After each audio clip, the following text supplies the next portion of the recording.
महाप्रभु कहते हैं कि हमें न सुबह, न शाम, न संध्या, न रात, न दोपहर, न सोच विचार करके हमने स्नान किया या स्नान नहीं किया, हम बाथरूम में हैं या अंदर के गृह में हैं या घर के बाहर हैं या देश के बाहर हैं, हम या फ्लाइट में हैं, हवाई जहाज में हैं, जल जहाज में हैं या गाड़ी में हैं, या हम शय्यासन में निद्रावस्था में स्थित हैं, या हम खाते हैं, हम प्रसाद ग्रहण कर रहे हैं, जलपान कर रहे हैं, क्या तब नाम रट सकते हैं? अवश्य कर सकते हैं, अवश्य रट सकते हैं। चैतन्य लीला में तो कहा गया, तत्रार्पिता नियमित स्मरणेन कालः, स्मरण करने के लिए कोई नियमावली की आवश्यकता नहीं, कोई नियमावली की आवश्यकता नहीं। ठाकुर की सेवा ऐसी नहीं होती, विग्रह स्थापना ऐसी नहीं होती, बहुत गौरव भाव से, आदर सम्मान से करना होता है। हम दिया भी जब अर्पण करते हैं प्रभु को तो नियम होता है, जब अगरबत्ती भी अर्पण करते हैं नियम होता है, हम चामर भी ढुलाते हैं तो नियम होता है। किस समय पर प्रभु की कैसी सेवा होनी चाहिए, कैसी आराधना उपासना होनी चाहिए, इसकी एक विधि है, एक शैली है। हम कपोल काल्पित धारणाओं से युक्त पुजारी नहीं बन सकते, जो तो मत तथो पथ, जब लगा वैसे किया, ऐसे नहीं कर सकते। प्रभु को उत्सव अनुसार हम सेवा करना चाहिए।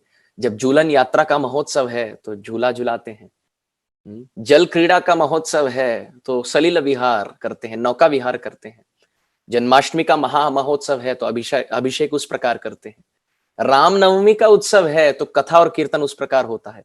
परंतु प्रभु के नाम का न कोई दिन, न कोई रात, न जाति, न देश, पात्र अपात्र, कुछ भी नहीं।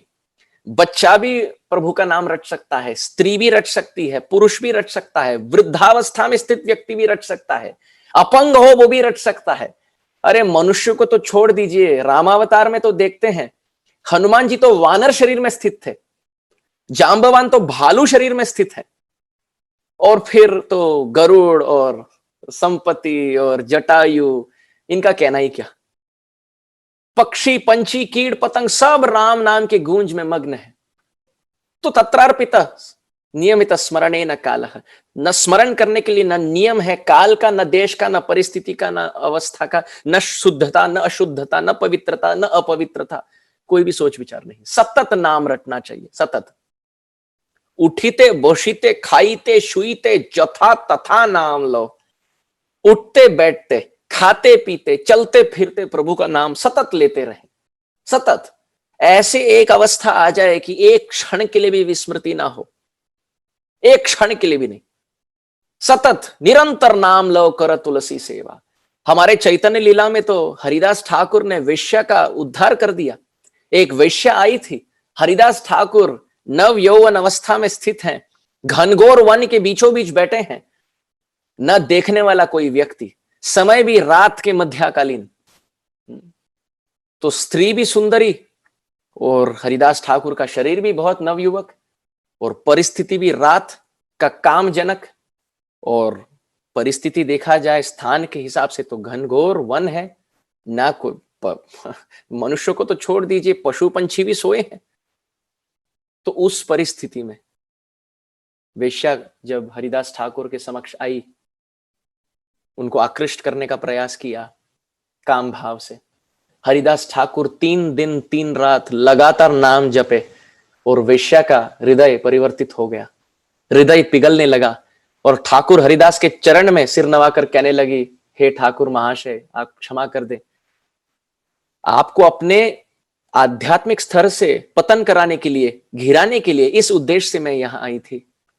रामचंद्र खान नामक एक दुष्ट प्रवृत्ति व्यक्ति ने मुझे यहां भेजा ताकि आपका पतन हो, आपका थुथुकार हो, सब आपको गाली दे, क्योंकि आपका यश इतना फैल रहा है, आप इतने यशस्वी हो रहे हैं नाम जापक के रूप में कि सब ईर्षा भाव से जलने लगे, इसलिए मुझे यहां भेजा गया।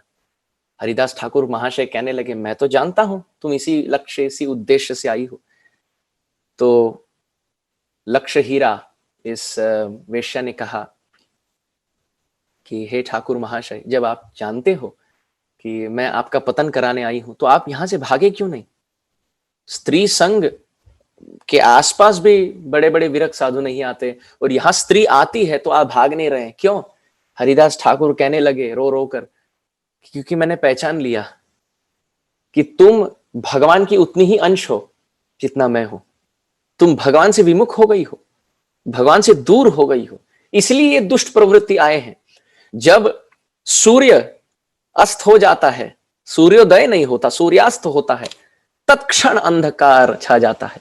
अर्थात जब भक्ति जागृत नहीं होती हृदय में, भक्ति का उद्गम स्थान नहीं होता हृदय में, भक्तों के, उच्च कोटि के भक्तों के आशीर्वाद से जब भक्ति जागृत हो जाती है तब अंधकार नष्ट होता है।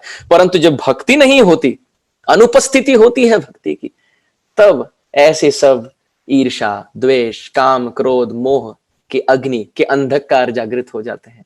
तो इसी अंधकार को ध्वंसित करने के लिए मैं यहां बैठा था, आपका उद्धार करने के लिए मैं बैठा हूं। तो ये वेश्या घिर गई ठाकुर हरिदास के चरणों में और कहने लगी, हे महाशय, मेरे उद्धार का आप कोई उपाय बताएं। तो हरिदास ठाकुर कहते हैं, दो ही बात करना, दो ही चीज करना है जीवन में, निरंतर नाम लो कर तुलसी सेवन, अचिर तपाबे तुम्ही कृष्णेर चरण। यदि भगवान कृष्ण के सुंदर चरणों को प्राप्त करने की इच्छा हो तो केवल ये दो साधन जीवन में उतारो। एक है अखंड नाम, निरंतर जिह्वा से नाम रटते रहो और तुलसी की सेवा करो। इस प्रकार किसी की निंदा ना करे, किसी को कष्ट ना दे और केवल अपने भजन में स्थित रहे। भगवान आकर अपने चरण कमल आपके हृदय में प्रदान करेंगे। तो हम देखते हैं ये वेश्या का उद्धार हुआ केवल अखंड नाम से। चाहिए जी, तो सब्जियां এক একজন 1 লক্ষ বছর জ্ঞানী যোগীদের কাছে তিনি ঘোষণা